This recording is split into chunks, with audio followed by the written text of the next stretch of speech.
Hello everyone.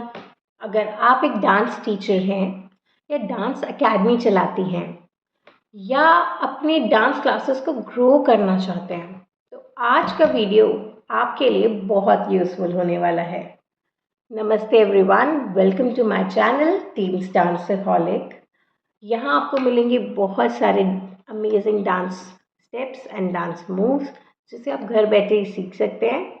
बहुत सारे dance teachers excellent dancers होते हैं, लेकिन स्टूडेंट्स को अट्रैक्ट करना और क्लासेस को ग्रो करने में बहुत स्ट्रगल करते हैं। आज मैं शेयर करूंगी 10 प्रैक्टिकल टिप्स जो आपकी डांस क्लासेस को नेक्स्ट लेवल तक लेके जा सकते हैं। तो वीडियो को एंड तक ज़रूर देखिएगा क्योंकि लास्ट टिप सबसे इम्पोर्टेंट। अगर आपने मेरे चैनल को अभी तक सब्सक्राइब नहीं किया है तो चैनल को सब्सक्राइब करिए और बेल आइकन को प्रेस करिए सो दैट आप कोई भी नोटिफिकेशंस मिस ना करें। यहाँ इस चैनल पे आपको अमेजिंग डांस वीडियोस मिलते हैं, so do follow me. So let's get started. Tip number 1, create a positive environment. Dance class सिर्फ डांस सिखाने की जगह नहीं होती, बल्कि कॉन्फिडेंस बिल्ड करने की भी जगह होती है। स्टूडेंट्स को मोटिवेट करिए, उनकी मिस्टेक्स पर फोकस करने के बजाय उनकी प्रोग्रेस को अप्रिशिएट करिए। उनको आप बार बार टोकेंगे कि ये क्यों कर रहे हो, ऐसे क्यों कर रहे हो, ये वाला गलत कर दिया, तो वो और घबरा जाएंगे। जो चीज़ें वो अच्छी कर रहे हैं एटलीस्ट उन पे अप्रिशिएट करिए, तो वो डेफिनेटली ट्राई करते हैं कि वो और अच्छा करें। मैं कभी भी अपने स्टूडेंट्स को डीमोटिवेट नहीं करती।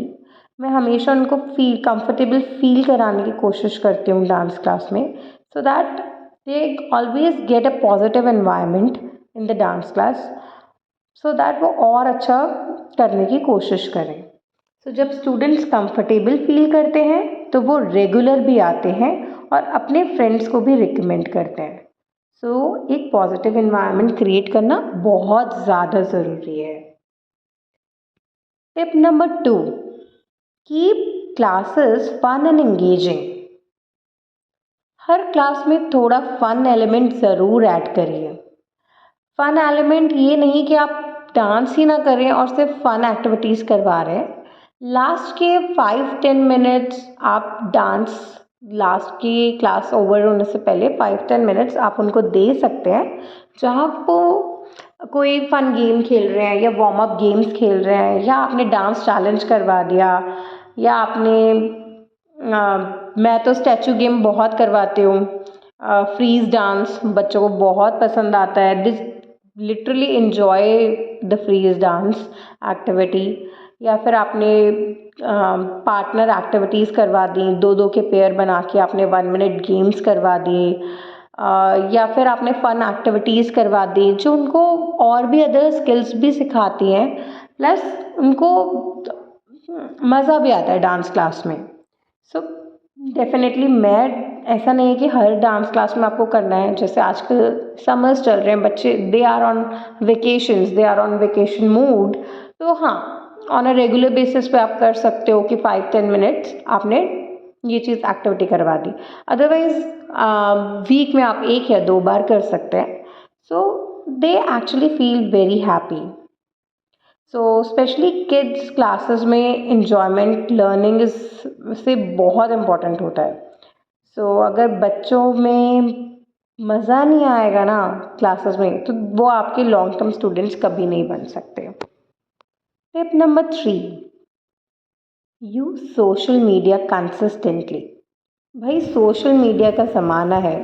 आज के टाइम में सोशल मीडिया आपका बिगेस्ट मार्केटिंग टूल है। रेगुलर पोस्ट करिए अपने डांसर्स को। आप अपने इंस्टाग्राम पे, यूट्यूब पे, अदर चैनल्स पे, फेसबुक पे। व्हाट आई डू, हम परफॉर्मेंस, हर जो भी हम डांस करते हैं, मैं हर बच्चे का डांस इंस्टाग्राम पे पोस्ट करती हूँ, यूट्यूब पे पोस्ट करती हूँ। एंड उसके एक्चुअली में बहुत फ़ायदे हैं सोशल मीडिया के। एक तो बच्चे और कॉन्फिडेंट फील कर रहे हैं, प्लस दे लव शूटिंग, मतलब उनको अच्छा लगता है कि वो ड्रेसअप होके आते हैं फॉर द सॉन्ग एंड उनको सब लोग देखते हैं, उनकी तारीफ़ करते हैं ऑन सोशल मीडिया। सो उससे क्या है कि हमारी जो परफॉर्मेंस का लेवल है ना वो एवरी टाइम इंक्रीज़ होता है कि लास्ट टाइम से और अच्छा करना है, because they will be on social media. So what I do, once we are done with the choreography, बच्चों को लर्न हो जाता है and those videos of them are posted on social media so that this remains them with for ever as a memory. उनके पास as a memory रहती है, वो कभी भी they can check out their dance. और वो थोड़े बड़े भी हो जाएंगे then also they will have the dance classes memories. So social media का यूज़ करिए एंड प्लस ये आपको और कस्टमर्स लाने के लिए भी हेल्प करेगा, बिकॉज आज के टाइम में सोशल मीडिया आपका बिगेस्ट मार्केटिंग टूल है। एंड प्लस आप इसमें और भी चीज़ें कर सकते हैं, बिहाइंड द सीन वीडियोस डाल सकते हैं, डांस ट्यूटोरियल्स डाल सकते हैं, रिहर्सल्स की क्लिप्स डाल सकते हैं, अपनी सक्सेस स्टोरी डाल सकते हैं। So there are many many more ideas you can use, जिससे कि आप कस्टमर्स को और अट्रैक्ट करें। So there are many and plus ये लोकल ऑडियंस तक पहुंचती है जहाँ पे दे ऑल्सो बिलीव कि हाँ नहीं अच्छा सिखा रहे हैं और वो लोग भी आते हैं। सो consistency is the key. Tip number 4, focus on students result. Parents और स्टूडेंट्स रिजल्ट देखना पसंद करते हैं। आप before and after video share करिए, क्योंकि I have seen in my class कि जो बच्चा फर्स्ट मंथ में जो परफॉर्मेंस जिस तरीके से कर रहा था कि उसके बॉडी में वो मूवमेंट नहीं था, लेग्स मूव नहीं कर रही थी, बहुत स्लो शिफ्टिंग थी, कमर ही नहीं अच्छे से चल रही थी, बट आप 3-4 महीने में ही देखोगे that student is doing amazing. So आपका बिफोर एंड आफ्टर के जो वीडियोज़ आप शेयर करते हो ना पेरेंट्स के साथ, that actually makes a difference. So monthly performances की वीडियोस बनाइए, शेयर कीजिए। जब लोग इम्प्रूवमेंट देखते हैं तो उनका ट्रस्ट ऑटोमेटिकली बढ़ जाता है। Tip number 5, organise performances and events. So अगर पॉसिबल है and it's very important also, बच्चों को स्टेज दीजिए। स्टूडेंट्स को स्टेज एक्सपोजर देना बहुत इम्पॉर्टेंट है। मेरी सोसाइटी में लकीली बहुत अच्छी है और यहाँ पे बच्चों को बहुत ज़्यादा सपोर्ट किया जाता है, उनको परफॉर्मेंसेस कराई जाती हैं इंडिपेंडेंस डे पे, रिपब्लिक डे पे, गणेश चतुर्थी पे, नवरात्रों में। सो बच्चों को बहुत चांस दिया जाता है टू कम फॉरवर्ड, प्लस उनको एज अ कॉम्पिटिटर नहीं बट एज अ परफॉर्मर ही उनको गिफ्ट्स दिए जाते हैं। So this type of activities actually बच्चों को स्टेज मिलता है तो बहुत बच्चों का लेवल बूस्टअप होता है और फिर वो कोऑर्डिनेशन, वो एवरीथिंग मेंटेन करते हैं, उस लेवल तक की तैयारी करते हैं, मेहनत करते हैं उसके ऊपर कि उनको इतने लोग देखेंगे। प्लस उनको ऑडियंस फेस करने का मौका मिलता है, बचपन से उनका जो अंदर का डर होता है ना वो निकल जाता है। बिकॉज आप बचपन में ही अगर बच्चों को 3, 4, 5, 6 साल की उम्र में ही अगर आप बच्चों का ना ये डर निकाल दोगे ना ऑडियंस का, तो उनको कभी डर नहीं लगेगा स्टेज पे परफॉर्म करने के लिए। वो 100 क्या वो लाखों लोगों के सामने रेडी हो जाते हैं परफॉर्मेंस करने के लिए। So it is very very important. अगर आपकी सोसाइटी में या नियर बाय हो पा रहे हैं फेस्ट, एनुअल फंक्शंस, करिए।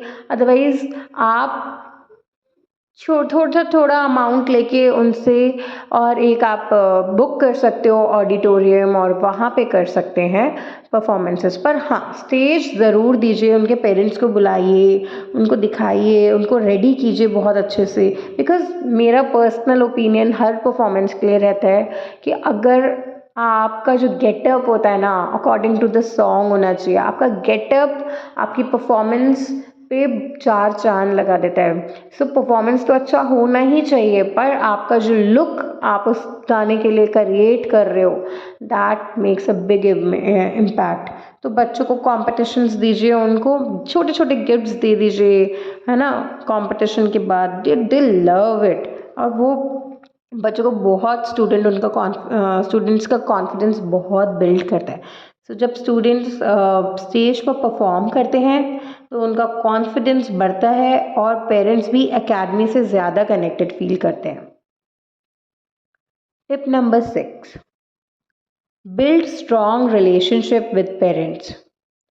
अब आपको लगेगा कि भाई बच्चे आ रहे हैं, बच्चों को सिखाना है, पेरेंट्स का क्या करना है, पेरेंट्स को थोड़ी ना सिखाना है, पेरेंट्स को तो बस फीस देनी है। नहीं, ऐसा नहीं होता है। मतलब इट इज़ रियली इम्पॉर्टेंट किसी भी टीचर और के बीच में तो एक ट्रस्ट मेंटेन होता है। So particularly kids dance classes में पेरेंट्स डिसीजन मेकर्स होते हैं और रेगुलर फीडबैक दीजिए, प्रोग्रेस अपडेट शेयर कीजिए, पेरेंट्स को क्वेश्चंस का बहुत ही पोलाइटली आंसर कीजिए, बच्चे की कहाँ कमी है, कहाँ नहीं है, क्यों नहीं फोकस कर रहा, बहुत सारी चीज़ें होती हैं तो उनको बहुत आराम से हैंडल कीजिए। सिर्फ डांस क्लासेस कोई ट्यूशन क्लासेस नहीं है कि उनको ज़बरदस्ती आप वो चीज़ करोगे। कोई बच्चा अपना अपना टाइम लेता है, कोई बच्चा जल्दी सीख जाता है, कोई बच्चे को 6 महीने लगते हैं, कोई बच्चा 3 महीने में सीखने लग जाता है। बट दैट्स ओके, थोड़ा कम अच्छा भी करे पर उसको कभी डीमोटिवेट मत कीजिए कि तू कंपेयर मत कीजिए, बिकॉज हर क्लास में हर बच्चे का लेवल अलग है। कोई बच्चा कैसे करेगा, कोई बच्चा बहुत अच्छा आईज कोऑर्डिनेशन, फेस एक्सप्रेशन, अपनी बॉडी लैंग्वेज को यूज़ करेगा, किसी बच्चे की स्टिफ बॉडी होती है वो स्टिफ बॉडी की तरह यूज़ करेगा, मतलब धीरे धीरे सीखेगा, राइट। किसी का फोकस बहुत अच्छा है, कुछ कुछ बच्चे तो घर में 4-4 5-5 बार प्रैक्टिस करते हैं, आधा आधा घंटा प्रैक्टिस कर लेते हैं, और कुछ बच्चे प्रैक्टिस ही नहीं करते बिल्कुल घर पे। So that also makes a difference. So please उनका फीडबैक ज़रूर दीजिए। Tip number 7 is offer trial classes. बहुत लोग डायरेक्टली एडमिशन लेने से हेजिटेट करते हैं जनरली कि पता नहीं बच्चा कंफर्टेबल हो पाएगा या नहीं, डांस क्लास का माहौल कैसा है। सो डेफिनेटली फ्री या फिर एक लो कॉस्ट ट्रायल क्लास ज़रूर दीजिए। आई विल सजेस्ट आप एक नहीं तो कोई मैं तो 2 क्लासेस भी ट्रायल क्लास दे देती हूँ, अगर बिल्कुल ही कुछ पेरेंट्स होते हैं उनको नहीं समझ में आता है तो। सो एक गुड ट्रायल क्लास बहुत बार परमानेंट एडमिशन में कन्वर्ट हो जाता है। सो फर्स्ट इम्प्रेशन मैटर्स, तो आप ट्रायल क्लास ज़रूर ऑफ़र कीजिए। डज नॉट मैटर, इतना मैटर नहीं करता आपको 1-2 क्लासेस अगर आपकी आपको पैसे नहीं मिल रहे हैं उसके तो। सो क्रिएट डिफरेंट बैचेस। अच्छा, एक और बहुत इम्पॉर्टेंट चीज़ है, मैंने देखा है कि डांस क्लासेस में क्या करते हैं, 4 इयर्स वाले से लेके 15 इयर्स वाले को, बच्चे को, सबको एक ही में डांस क्लास में डाल दिया है।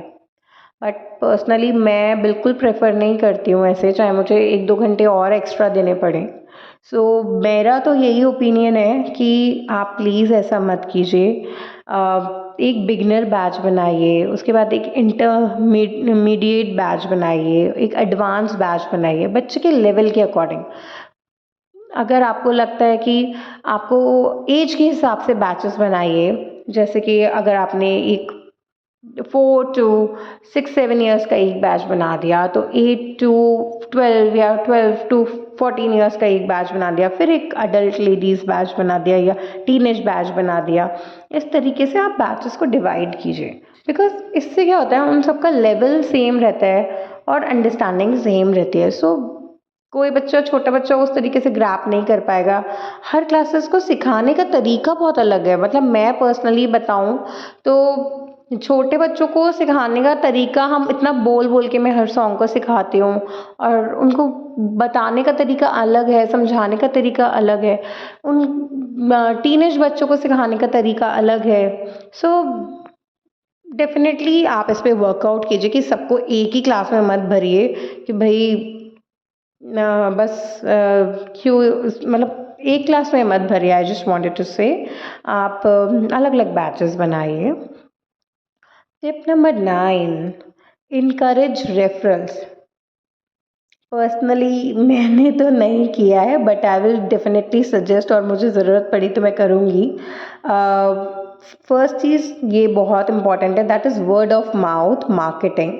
सबसे पावरफुल मार्केटिंग होती है ये word of mouth, what I feel, कि भाई मैं कितना भी अपना एडवर्टाइजमेंट कर लूँ ना, ग्रुप्स में, अपने सोसाइटी ग्रुप्स में या इंस्टाग्राम पे या कहीं पे भी अपने इतना पोस्ट डाल दूँ, एडवर्टाइजमेंट कर दूँ, बट एक्चुअली में what makes a difference is word of mouth. So word of mouth, like जो पेरेंट्स फील करते हैं अपनी बच्चे के लिए कि हाँ वो टीचर ने ऐसे सिखाया, अच्छी हैं, आपको भी भेजना चाहिए, तो पेरेंट्स ही अपने फ्रेंड्स को रिकमेंड करते हैं इसमें. और या फिर आप रेफरल्स प्रोग्राम स्टार्ट करिए. रेफरल प्रोग्राम्स में जैसे कि एग्जांपल के लिए bring a friend and get one free class. So मैंने देखा है लोग ऐसे करते हैं कि आप अपने फ्रेंड को अपने साथ लाइए और आप एक दो क्लासेस फ्री क्लासेस लीजिए. तो ऐसे भी आपका मार्केटिंग बढ़ता है. सो जो एग्जिस्टिंग स्टूडेंट्स होते हैं आपके बेस्ट प्रमोटर्स होते हैं यहाँ पर. तो you can use this. Tip number 10, never stop learning. अच्छा, टिप नंबर 10 क्यों इम्पोर्टेंट था? अच्छा आप बताओ, आप एक बहुत अच्छे डांसर हो पर आप प्रैक्टिस ही नहीं कर रहे हो, आप अपने स्किल्स को इम्प्रूव ही नहीं कर रहे हो, सो आप कैसे अपने डांस क्लासेस को ग्रो करोगे? अगर आप ग्रो करना चाहते हैं तो खुद भी कंटिन्यूसली लर्न करिए, सीखिए, न्यू डांस स्टाइल सीखिए, न्यू टेक्निक सीखिए. सोशल मीडिया पे इतने रेगुलर ट्रेंड्स बन रहे हैं, उसको पोस्ट करिए, उस पर एक्टिव रहिए. स्टूडेंट्स इंगेजमेंट के लिए आइडियाज़ निकालिए कि कैसे भाई हम ग्रो कर सकते हैं अपनी डांस क्लास को. So never stop learning. रोज़ अपने ऊपर काम करिए सो दैट वो और अच्छी डांस क्लासेस बन पाएँ. जितना आप इम्प्रूव करेंगे उतना ही आपकी डांस अकेडमी ग्रो करेगी. And remember, a great dancer is not always a great teacher, but a great teacher can create many great dancers.